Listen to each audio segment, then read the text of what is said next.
Is the DJI Osmo Pocket 4 the right camera for you? I don't know. Is it the right camera for me? I don't know. I'm heading to Canada in a couple of months, and I was looking at the Pocket 3, and it just so happens that when I was researching the Pocket 3, they announced they were releasing the Pocket 4. So I picked this one up because I needed something small, good battery life. It's a bonus that it has onboard storage, a gimbal, can shoot in 4K. It can also do 4K 240 slow-mo, which is just unreal. We'll actually be testing that out in this video as well. This is my first gimbal camera, so it actually feels a little bit different than a normal one because I've got the face tracking on at the moment. I'm sort of just holding it out in front of me, using the microphone that comes included in the Creator combo, which I picked up. I'm not a big tech head. I like new technology, but I don't really understand it all. So if you want something that's going to be a deep dive into the actual technology and specifications, you're probably going to find a different video will be suitable for you. This video is just going to be for the everyday person. If you're going to pick this up and just want to do some vlogs and get some cool cinematic shots and you want 4K footage, this is the video for you. Currently shooting in D-Log because I was using the standard color and that just looked weird to me. Don't get me wrong, it looks okay in the standard color, but it looks like overexposed mobile phone footage, which is not what I'm after. So at the moment I'm shooting in D-Log, and I'll probably just put a slight color correction on it. I've also been using the DJI app, and you can do like a color recovery, and I found that looks way better than the standard colors. It has been a while since I've done this hike. They've actually done a lot of work on it, so they've made this really family friendly. It's called the Cave Walk. There are a few different gimbal modes, so you want to make sure you experiment with them so that you can make sure you get the right gimbal mode for your shot. You have the follow mode, which is pretty much what you're going to be using as standard. That'll pretty much just follow where your camera goes and keep it nice and smooth using the 3-axis gimbal. You have the tilt locked mode, which will lock in the horizon. So if you're doing a walking shot or a hiking shot like what I'm going to show you here, that's pretty much going to be the mode that you're going to want to use for that. However, the follow mode still does a pretty good job. And then you have a couple of different FPV modes, which I haven't experimented too much with. And you can also use the thumbstick or the joystick to move the camera to where you need it to be. Another feature that I'll probably use quite a bit is the 2x lossless zoom. You can do that whilst recording without losing any quality. You can also zoom up to 4x, however you do lose a little bit of quality, but it will be good to have so that you don't miss out on any of the shots that you're trying to get. Up next we're going to be testing the slow-mo, which I think is a really cool feature, and I haven't seen a 4K 240 in something of this form factor, so that's actually unreal. However, there are a couple of things you'll have to keep in mind if you're going to use this camera as your main adventure camera. So even though I would say this camera is built for like adventures, it's not waterproof, so I can't get too close to the waterfall. I don't want to ruin it. And also the gimbal is apparently pretty fragile. Another feature I didn't know or expect from the slow motion is that it actually records the audio in real time. The only letdown that I've found from the slow-mo is that it does not record in D-Log, so you are stuck with the color profile that is built into the slow motion mode. But since you're probably not going to use this all the time, I think that's a decent trade-off, especially for the quality shots that you get using this mode. Alright, I'm just about to do something for the video that I haven't done at all this year. Hopefully it goes well. I think it's going to look cool in slow motion, even if it doesn't go well, but I hope that it does. Let's roll the next clip. That's right, I can still do a perfect backflip.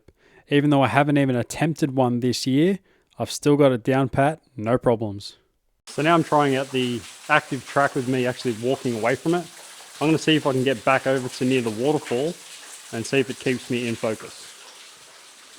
It will work even with your back facing the camera, and I can still see that it's tracking me. This is going to be awesome for sports and golf and things. Still tracking me from this distance. Hopefully the waterfall isn't too loud. I wonder if it's still picking me up. I can see that it's still facing me at least. So it's really cool that the camera actually tracked me all the way over here. I'm probably, I don't know, 10 meters away from it. And I moved into different lighting areas and stuff as well. To further test the tracking abilities of this camera, I decided to do a walk away shot where I actually walked out of the scene and then came back in to see if I was in focus. So I wonder if that's tracked me. I've walked out of focus, probably, and I wonder if it's picking me back up. It doesn't look like it. I think it might have lost me there. I thought it lost me, but I was actually surprised. Well, to my surprise, it actually tracked me all the way to the point where it couldn't see me, and then picked me right back up as soon as I came back into focus. That's pretty much what you want. Active Track 7. You can now pretty reliably track objects and vehicles. This is a quick shot that I used to track my car for the first time. I'll definitely be using this in the future. Alright, so that was picking up my car as I was driving in. And then once I got out, I just selected my face on the app. It's a little bit finicky. You do have to draw a box around your face, but then it picks me up. I want to quickly talk about the microphones. I have been using the newer CM28s, and they're really good quality, but they do require a receiver to be connected to a camera. Whereas that microphone on the side of my head is the Mic 3. It comes in the Creator Combo and just connects to the camera without any wires, no receiver. You can connect up to 2 of these microphones or 2 that work with Osmo Audio. It'll also still record on the camera using the onboard microphones. I believe there's 3 on the camera. So even if you don't have the Creator Combo or one of these wireless mics, you should still get some decent audio. All right, here is a simple talking test of the onboard microphone with no wireless microphone connected anywhere. This is using the onboard microphone, or I should say microphones. I'm sure they'll be good enough for walking and talking, as long as you're not in a really busy area. But I do think you should use a wireless microphone or other ways to capture your audio rather than just relying on the onboard. However, it is good to have. So now I'm going to be trying out some of the built-in filters. This one is called CC Film, and it is cool that you can get filters straight out of the camera, which is similar to the Canon PowerShot V1, which I believe has 14. I did a video on that, I'll have it linked above. And this one has 6, so we're going to be trying those out. This one's called CC Film. All right, this one is called NC Film, and you can also change the percentage. So if this is at 100%, you can change it down to 70 and, you know, get it to suit your needs. So you don't always have to blast it at 100%. All right, this filter is called Pastel or Pastel, however you want to pronounce it. It doesn't really matter. Gives it a pretty cool look. I'm not sure if I'll use it, but it is cool to have because you can get these kind of looks without having to fiddle with it afterwards. This filter is called the Warm Tone, and I will say that I do like using the Warm Tone on my Canon PowerShot V1. It does have 14 filters on there, and that one is definitely my favorite. So this actually might be one that I use if I'm not shooting in D-Log and color correcting afterwards. I actually might use the Warm Tone. Yeah, I like the way that this one looks, especially for, I guess, the shots that I use. Makes my car look really cool, makes the greens look really cool. I'm a fan. This filter is called Movie, so I guess you will get your cinematic shots or street photography is what it's saying it is good for. Not sure if I'll use it. Again, I'm going to see how it looks on my computer. I can only see it on the little screen at the moment. Doesn't look bad. Definitely not the worst one. All right, this last filter is called Retro. So being in the name of it, retro, it's probably good to try to get the old school kind of shots. If you're in an old area, no historical, you might want to use this one. You can just chuck this filter on and you'll get some retro looking shots. I really like that it has built-in filters because if you're shooting a certain style, you can get consistent shots without having to worry about getting the color correction perfect after the fact. This camera can also take still photos. I'm just going to flick through some quickly here. I haven't edited them afterwards, these are just straight out of the camera. It can also shoot in a style of panorama, not exactly what I would need, but it may come handy in certain situations. Another thing that comes included in the Creator Combo is the tripod attachment, because you can't attach a tripod straight to the bottom of the Pocket 4. Clips onto the bottom through the USB-C and a couple of little clips, and you can attach any tripod you want or selfie stick. At the moment I've got it at the end of a tripod slash selfie stick and I'm holding it all the way out in front of me. It is quite heavy as it gets towards the end. This isn't going to be something that you'll use forever, so it's going to be fine just to get you those certain type of shots that you're after. And yeah, it's pretty cool. Definitely worth grabbing the Creator Combo just for the couple of things that comes with it, like the mic and the tripod adapter. All right, so right now I'm just holding the camera behind me on the tripod, just using it as like a follow camera.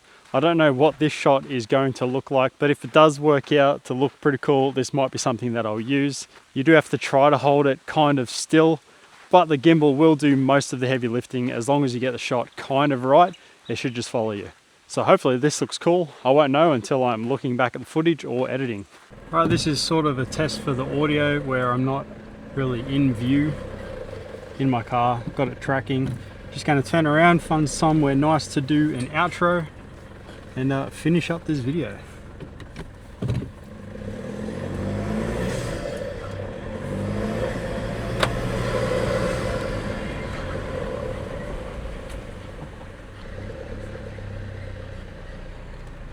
All the way past it. Hopefully there was enough information in this video to help you decide if the Pocket 4 is right for you or if it's not. I know it's right for me. I think I only talked about the positives.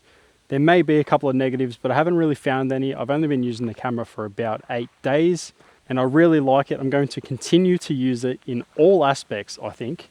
And I'm sure I'll find use for all of the features. Maybe I didn't test them all in this video, but I think I covered enough in this video to help you decide if it's the right camera for you. I know it's the right camera for me. This is definitely going in my bag and staying there. Just the stabilization alone and the 4K, the slow-mo, the ease of use, the portability, the positives just go on. Right, YouTube, that's going to be it for today's video. If you did enjoy it, make sure you hit like and subscribe. If you have any questions, leave a comment down below. I'll be sure to get back to you. And as always, I'll see you around like a rissole.